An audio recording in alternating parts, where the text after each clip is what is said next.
Umayya আব্বাসিয়াদের হাদিস সংগ্রহের বর্ণনা। আবার বলছি, এই বহু কিছু আবার দুই ভাগে ভাগ করতে হয়। একটি বস্তুভিত্তিক জ্ঞান, অপরটি মনটিকে সিঁড়ি বেয়ে উপরে ওঠানোর জ্ঞান। প্রথমটি দেখা যায় এবং সবাইকে চোখে আঙুল দিয়ে দেখিয়ে দেয় এবং সমাজের ভেতর প্রচলিত নানা রকম কুসংস্কার ঝাঁটা মেরে তাড়িয়ে দেয়। বাধা দিলেও কোনো কাজে আসে না। প্রথমে প্রতিবাদ, তারপর নাকি কান্না, তারপর মৃত্যু। যেমন মুসলিম সমাজে শাস্ত্রজ্ঞরা গান বাজনাকে হারাম জানে, অবশ্য পাইকারিভাবে সব শাস্ত্রজ্ঞরা নয়। গান বাজনা করা হারাম এবং করলে স্ত্রী তালাক হয়ে যাবার ফতোয়া এখনো মুসলিম সমাজে নাকি কান্নার মতো টিকে আছে। মৃত্যু ঘণ্টা বাজবে বাজবে করছে, শুধু সামান্য সময়ের প্রয়োজন। যে সকল শাস্ত্রজ্ঞ গান বাজনাকে হারাম ও বিবি তালাকের ফতোয়া দিয়েছেন, এখন তাদেরই নাতি নাতনিরা বাংলাদেশের মার্জিত গানই কেবল শোনেন না, বরং ডিস অ্যান্টেনার বদৌলতে বোম্বে, ইউরোপ, আমেরিকার অর্ধনগ্ন শরীরে নৃত্যের ভঙ্গিতে গানগুলো প্রকাশ্যে শুনছে। প্রশ্ন করলে বলে যে দাদুরা প্রাচীন যুগের ধ্যান ধারণায় বিশ্বাস ছিলেন, তাই তাদের ফতোয়া আমাদের উপর পড়বে না, আর পড়লেও পরোয়া করি না। একদম সাফ জবাব। চকবাজারে এক বিখ্যাত ইসলামিক বই প্রকাশক, যিনি দেওবন্দি আকিদায় বিশ্বাসী এবং মাওলানা আশরাফ আলী থানভীর শিষ্য, তারই পুত্র আমার কলেজ জীবনের বন্ধু, এবং সেই বন্ধুর পুত্রকন্যাদের এহেন অবস্থাটি দেখে প্রশ্নটি করেছিলাম। তাই শাস্ত্রজ্ঞদের অনুরোধ করছি, এই নাকি কান্না কাঁদার আগে একটু ভাবুন, ভাবতে চেষ্টা করুন যে আপনার নাতিদেরকে এই নাকি কান্নায় শরিক করতে পারবেন কি না। না হলে যে আপনার ফতোয়া আপনারই উপর পরোক্ষভাবে পড়ছে। তাই বলছি, শাস্ত্রের ফতোয়া দিয়ে বিজ্ঞানের জয়যাত্রাকে থামাতে পারবেন না।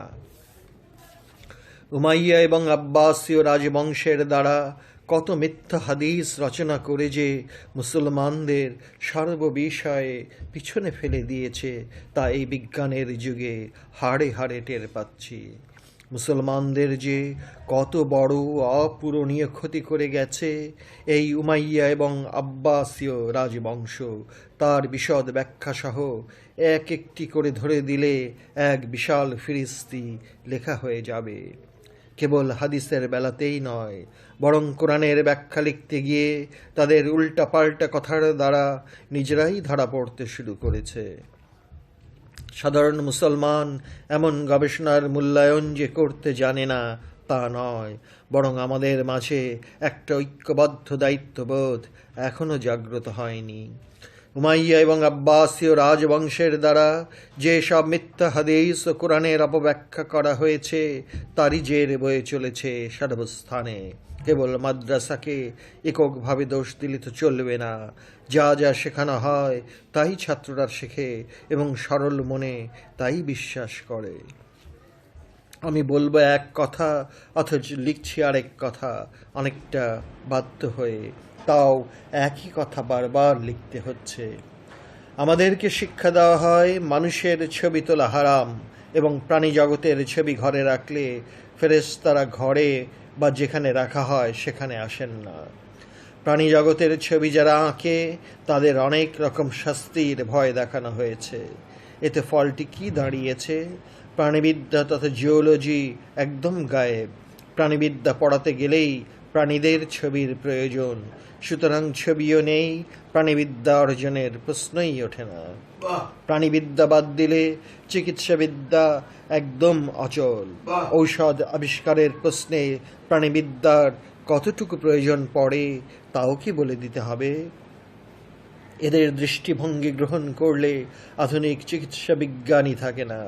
অথচ মেশকাত শরীফে মা আয়েশা হতে শুরু করে বড় বড় সাহাবাদের মুখ দিয়ে প্রায় আনুমানিক 200 বছর পর এরকম হাদিসগুলো বলানো হয়েছে। যারা হাদিস সংগ্রহের ইতিহাস জানেন তাদের মনে মনে এই সব সাহাবাদের উপর শ্রদ্ধা ও ভক্তির অভাব দেখা যায়। অথচ এরকম হাদিস তাঁরা বলতেই পারেন না। আবার অনেক বিষয়ে একটু ভালো করে লক্ষ্য করবেন যে সেই বিষয়টির উপর পক্ষ এবং বিপক্ষের দুই প্রকার হাদিসে পাবেন। মহানবী কি এরকম ভুরি ভুরি উল্টাপাল্টা কথা বলতে পারেন?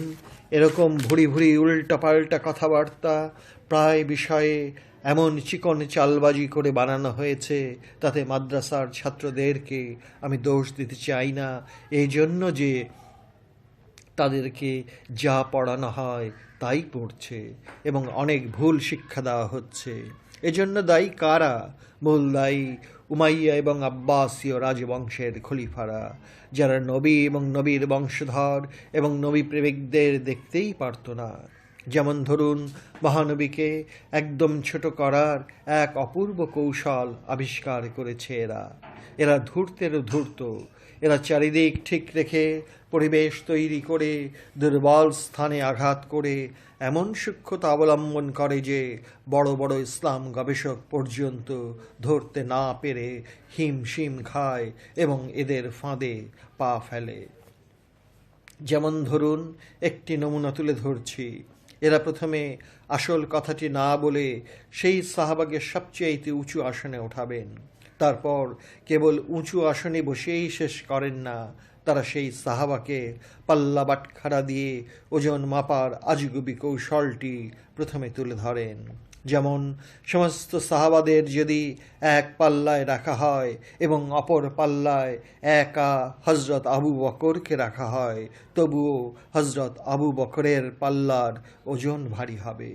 হজরত আবু বকরের পাল্লা ভারী হোক, এতে আমাদের কোনো আপত্তি নেই, কিন্তু সব রকম আপত্তিগুলো তখনই উঠে আসে যখন আব্বাসীয় রাজত্বে সংগ্রহ করা একটু গুরুত্বপূর্ণ এবং মারাত্মক আঘাত করা এবং কোরআন বিরোধী হাদিসখানা এই মহান সাহাবার মুখে বলানো হয়েছে। হাদিসটি বানানোর কৌশলটি এত চাতুর্যপূর্ণ যে সরল মানুষ সত্য বলে মনে করবে, জ্ঞানী লোকেরা চিন্তায় পড়ে যাবে কোরআন বিরোধী বলে। এবং এখানেই শেষ নয়, বরং হজরত আবু বকরের উপর উচ্চ ধারণাটি তো থাকেই না, বরং তার নামটি পর্যন্ত গলা খেঁকুনি দিয়ে নিচু স্বরে একান্ত বাধ্য হয়ে নিতে হয়। আমি অনেক খানকা শরীফে বহু মুসলমানকে হজরত আবু বকরের নামটি পর্যন্ত উচ্চারণ করতেও দেখিনি। সেই সঙ্গে হজরত উমর, হজরত উসমান, হজরত তালহা, হজরত জুবায়ের, হজরত আব্দুর রহমান ইবনে আউফ সম্বন্ধে এমন সব ঐতিহাসিক কথাবার্তা তুলে ধরেন যে ভক্তি তো দূরের কথা, বরং নানা প্রকার বিরূপ মন্তব্য ছুড়ে দেওয়া হয়। আপনিও তাদের কথাবার্তা কিছুদিন শুনলে সন্দেহপ্রবণ হয়ে ওঠার সম্ভাবনা উড়িয়ে দিতে পারবেন না। কারণ উমাইয়া এবং আব্বাসীয় রাজবংশের দ্বারা যেসব মিথ্যা হাদিস বানানো হয়েছে, সেই হাদিসগুলোর চুলচেরা বিশ্লেষণ ও ব্যাখ্যা দিলে আপনিও ভড়কে যাবেন। এই রাজতন্ত্র সত্যের সঙ্গে মিথ্যাকে এমনভাবে মিশিয়েছে যেমন দুধের সঙ্গে পানি মিশিয়ে দেওয়া হয়। খালি চোখে পানি ধরার যেমন উপায় থাকে না, তেমনি এই বানানো হাদিসগুলোকে ধরতে কষ্ট হয়। তবে দুধে পানি কতটুকু মেশানো হয়েছে সেটা যন্ত্র দিয়ে পরীক্ষা করলেই পরিষ্কার ধরা পড়ে যায়। তেমনি কোরআনকে সামনে রেখে হাদিসগুলো পরীক্ষা করার একটানা গবেষণায় ধরা পড়তে বাধ্য এবং ধরা পড়ে যায়। যেমন ধরুন, হজরত আবু বকরকে দিয়ে বলানো হচ্ছে এইভাবে যে, যারা মুহাম্মদের পূজা করতে তারা জেনে রাখো যে আজ মুহাম্মদ মৃত, এবং যারা আল্লাহর পূজা করো তারা জেনে রাখো আল্লাহ চিরজীবন্ত। আব্বাসীয়দের বানানো হাদিসটি যে কোনো অবস্থাতেই টেকে না, তার দলিল কোরআন এবং সহিহ হাদিস হতে তুলে ধরলেই পরিষ্কার বোঝা যায়। মহানবীর একজন সামান্য উম্মত, যিনি আপন নফসের বিরুদ্ধে আল্লাহর রাস্তায় যুদ্ধ করে শহীদ হয়েছেন, তাকে মৃত বলতে কোরআন মানা করে দিয়েছে। বরং ধমকের ভাষায় বলা হয়েছে, কখনোই মৃত বলো না, যদিও তুমি দেখছো মৃত, কিন্তু সে কখনোই মৃত নয়। এটা তোমার বুদ্ধি বিচার এবং মাথার সমস্ত চিন্তাধারা বিশ্বাস করতে চাইবে না, তথা তোমার মস্তিষ্ক এই গোপন সত্যটি ধারণাই করতে পারবে না। সূরা বাকারার 154 নম্বর আয়াতের ভাবার্থে এ কথাই বলা হয়েছে। আবার কোরআনের সূরা আল ইমরানের 169 নম্বর আয়াতে আরও জোর দিয়ে বলা হয়েছে এই বলে যে যারা জিহাদে আকবরে জয়ী হয়ে শহীদ হয়ে অলি হয়েছেন তাদেরকে মৃত চিন্তা করতেও একদম মানা। কথা প্রসঙ্গে একটি কথা এসে যায় যে চিন্তা করলে তো গুনাহ লেখা হয় না। যদি কেউ খারাপ কাজ করবে বলে চিন্তা করে কিন্তু সেই খারাপ চিন্তাটি বাস্তবে তথা হাতে নাতে না করে তাহলে গুনাহ লেখা হয় না। কিন্তু খারাপ কাজটি বাস্তবে যে পর্যন্ত প্রতিফলিত না হবে সে পর্যন্ত গুনাহ লেখা হবে না। কিন্তু সমগ্র কোরআন তন্ন তন্ন করে খোঁজে দুটো জায়গায় চিন্তা করলেও অন্যায় হবে বলা হয়েছে, একটি আল ইমরান সূরায় এবং অপরটি সূরা নিসার 150 আয়াতে। আল ইমরানে আল্লাহর অলিদের মৃত চিন্তা করতে বারণ করা হয়েছে এবং সূরা নিসাতে আল্লাহ এবং রসুলকে পৃথক করতে তথা ভাগ করতে তথা আলাদা করতে বারণ করা হয়েছে। অবশ্য সূরা নিসার মধ্যে আল্লাহ এবং রসুলের মাঝে ভাগ করার প্রশ্নে সাংঘাতিক শাস্তির কথা ঘোষণা করা হয়েছে, কারণ কোরআন সোজা বলছে যে উলাইকা হুমুল কাফিরুন হাক্কা, তথা যারা আল্লাহ এবং রসুলকে মনে মনে আলাদা করতে চাইল তারা কাফের, এবং কাফের শব্দটি ব্যবহার করেই শেষ করে দেওয়া হয়নি, বরং বলা হয়েছে হাক্কা তথা পুরোপুরি কাফের। আল্লাহর অলিদের বেলায় না হয় আরও একটু এগিয়ে গিয়ে বলি যে সূরা কাহাফের ভেতর যে 7 জন অলি 309 বছর ঘুমিয়েছিলেন তারা কিন্তু নবীও নন, রসুলও নন, তারা ছিলেন আল্লাহর অলি।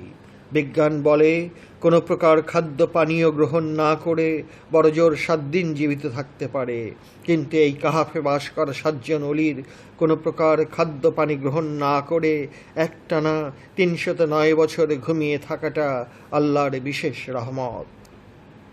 লক্ষ্য করুন, এই 309 বছরে এই 7 জন অলির শরীর মাটিও খেতে পারেনি। সুতরাং অলির শরীর মাটির জন্য হারাম করা হয়েছে এই দলিল আমরা কোরআনে পাই, আর নবীর শরীর মাটির জন্য হারাম করা হয়েছে এই কথা আমরা হাদিসে পাই। হযরত মূসা নবী এবং খিজির অলি এটা সবারই জানা থাকার কথা, অথচ সূরা কাহাফে মূসা নবীকে মারিফতের রহস্য শেখানোর জন্য অলি খিজিরকে পাঠানো হয়েছে। আরও অবাক হবারই কথা যে অলি খিজিরের শিক্ষা গ্রহণ করা তো দূরে থাক, মূসা নবী একটি নয় দুটি নয় পরপর 3 বার ধৈর্য ধারণ করার শর্তটুকুও বহাল রাখতে পারলেন না। তারপর প্রশ্ন আসে এই বলে যে 7 জন অলি কাহাফের ভেতর 309 বছর ঘুমিয়েছিলেন, তাদের দেহের কিন্তু কোনো রকম পরিবর্তন হয়নি। আমাদের যৌবনের উপর মাত্র 40 গড়িয়ে গেলেই চেহারার নকশা নমুনা, চুল আর দাঁতের যে বাহারি সুরত নির্গত হতে থাকে তা তো সবাই বুঝতে পারি, কিন্তু এই 7 জন কাহাববাসী অলি 309 বছর ঘুমিয়েছিলেন এবং কোনো খাদ্য পানি গ্রহণ না করে তাদের শরীরে তো কোনোই পরিবর্তন দেখা গেল না, যেমনকার তেমনিই ছিল। একটি রূপক ভাষার আশ্রয় নিয়ে বলছি যে ধরুন পলাশীর যুদ্ধে 1757 সালের 23 জুন ঘুমিয়ে পড়লেন, এখন ঘুম হতে উঠবে 309 বছর পর, অর্থাৎ 2066 সালের 22 জুন পর্যন্ত ঘুমাবেন। শুনতে কেমন লাগে? আজগুবি মনে হয় না? ক্লোন দিয়ে ভেড়া তৈরি করছে, শুনতে কেমন লাগে? আজগুবি মনে হয় না? মানুষের তৈরি বস্তুবিজ্ঞানের নতুন নতুন জিনিসগুলো আজগুবি মনে হয় না? আরে ভাইজান, কেবল তো বিজ্ঞানের শুরু, পরে আজগুবি হতে কত তেলসমাতি কাজ কারবার দেখতে পাবেন, কেবল একটু অপেক্ষা করুন। পৃথিবী এগিয়ে চলেছে, পৃথিবী দিনে দিনেই ছোট হতে চলেছে, পৃথিবী বিজ্ঞানের দেদীপ্যমান মশাল হাতে জ্ঞানের বিরাট বিরাট রহস্যের দরজা একটার পর একটা খুলে চলেছে। মহানবী এই জন্যই চীন দেশে যেতে বলেছেন। মহানবী এই জন্যই দোলনা থেকে কবর পর্যন্ত জ্ঞান অর্জন করতে বলেছেন। শুধু পুরুষ জাতিকে বলেননি, বরং নারী জাতিকেও সমানভাবে জ্ঞান অর্জনের কথা বলে গেছেন। যা থাক সে কথা, কারণ এভাবে লিখতে গেলে বইয়ের সূচিপত্র থাকে না। সূচিপত্রের ভয়ে লেখার মাঝে ঘোড়ার লাগাম দিতে হয়। আমি জানি আমার লিখনিতে কিছু কথা, কিছু দর্শন বারবার উচ্চারিত হবে। সূরা কাহাফের মধ্যে তথা পাহাড়ের গুহাতে ৩০৯ বছর ঘুমিয়ে থাকার পরও শরীরের তথা দেহের কোনো রকম পরিবর্তন হলো না। যেমন দেহ নিয়ে ঘুমিয়েছেন ঠিক তেমনই ছিল, কেবল চুল দাড়ি নখ বড় হয়েছিল, কারণ শরীরে এই চুল আর নখটাই বাড়ে, কিন্তু শরীরে বার্ধক্যের কোনো ছাপ পড়েনি, কারণ এই সাতজনই যুবক ছিলেন কোরআনের বর্ণনায়। অস্ট্রেলিয়ার বিজ্ঞানীরা এই নিয়ে একটানা বহুদিন ধরে গবেষণা চালিয়ে যাচ্ছেন যে কি করে শরীরের কোনো পরিবর্তন হলো না। বিজ্ঞানীর চিন্তা করতে লাগলেন যে মানুষের বৃদ্ধ হবার কোনো রহস্য শরীরে লুকিয়ে আছে। সেই বৃদ্ধ হবার লুকানো বিষয়টি আবিষ্কার করতে পারলে তার প্রতিকারের জন্য প্রতিষেধক আবিষ্কার করা যাবে। তবে সময়ের ব্যাপার মাত্র। একটি বার নিরপেক্ষ মন নিয়ে চিন্তা করুন তো, আমাদের ধর্মীয় শাস্ত্রজ্ঞরা কি চিন্তা করেন আর বিজ্ঞানীরা সূরা কাহাফ হতে কি চিন্তা করেন। এই যেন একই ফুল হতে মধু ও বিষ আহরণের কথা মনে করিয়ে দেয়।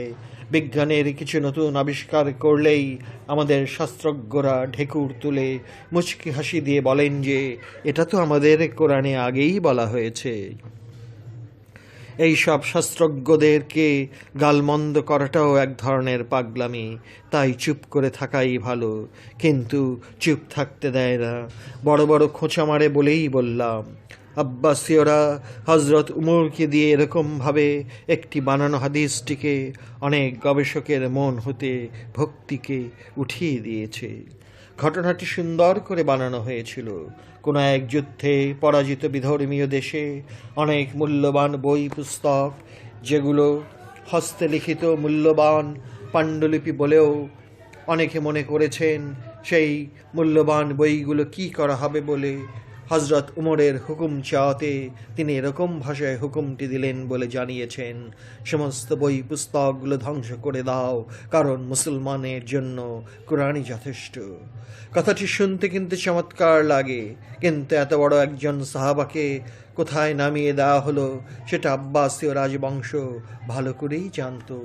উমাইয়াদেরকে নির্মম এবং নিষ্ঠুরভাবে এই আব্বাসীয় রাজবংশ করে দিয়েছিল তার করুণ কাহিনী ইতিহাস হতে অধ্যয়ন করলে অবাক হতে হয়।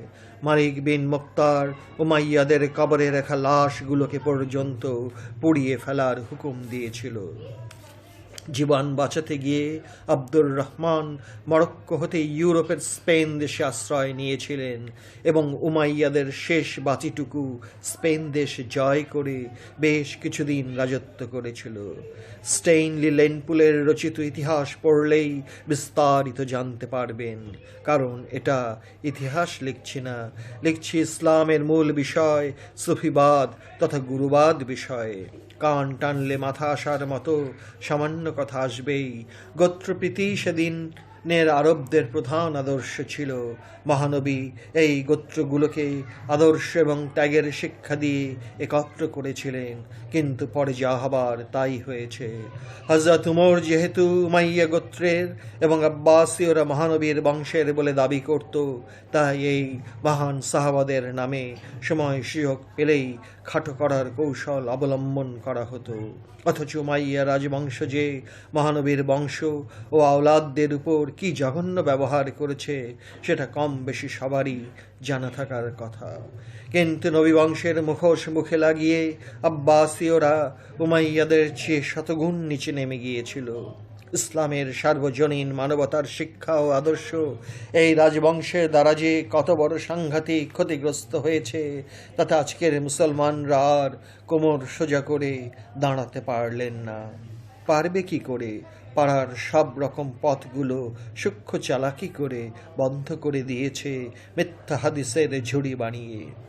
আসল হাদিসগুলোর মাথায় আঘাত করা হয়েছে প্রায় প্রতিটি মূল বিষয়ে এবং এমনকি ব্যবহারিক বিষয়েও মিথ্যা হাদিস তৈরি করে এক মুসলমানের ঐক্যের মাঝে অনেক ফেরকা তথা মতভেদ তৈরি করে রেখেছে।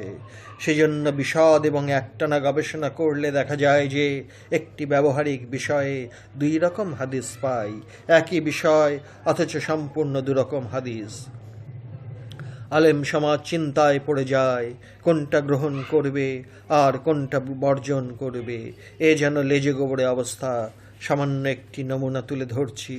যেমন ধরুন, গান বাজনার বিষয়টি নিয়ে কোরআনে গান বাজনার পক্ষেও কিছু বলা হয়নি, আবার বিপক্ষেও বলা হয়নি।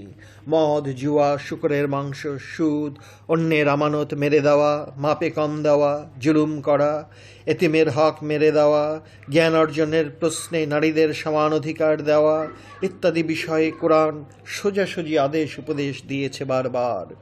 সালাত আদায় করতে কোরআন ৮২ বার তাগিদ দিয়েছে বলা হয়ে থাকে। আবার একই কোরআন ২৭৪ বার বলেছে আল্লাহর বান্দার হক আদায়ের বিষয়ে। হক আদায়ের প্রশ্নে কোরআন হাদিস পড়লে মাথা ঠিক থাকে না, কারণ এতিমের হক কোনো মুসলমান ভাইয়ের হক মেরে দিয়ে তথা শুদ্ধ ভাষায় আত্মসাৎ করা বলি, এমনকি কারোর আধাত জমি জায়গা মেরে দিলে ক্ষমা পাবার তো কোনো প্রশ্নই ওঠে না, বরং রূপক ভাষায় ৭ তবক জমিন কিয়ামতের সময় গলায় ঝুলিয়ে দেওয়া হবে। সালাতের দাওয়াত দেওয়া খুবই ভালো কথা, কিন্তু যাকে সালাতের দাওয়াত দিচ্ছি তাকে কি এই প্রশ্নগুলো করেছি যে আপনার ঘরে খাবার আছে কি, পরিবারের সবার পরনের কাপড় আছে কি? এই প্রশ্নগুলো যেদিন আমরা সবাই করতে শিখব সেদিন আমাদের কেউ দমিয়ে রাখতে পারবে না ইনশাআল্লাহ।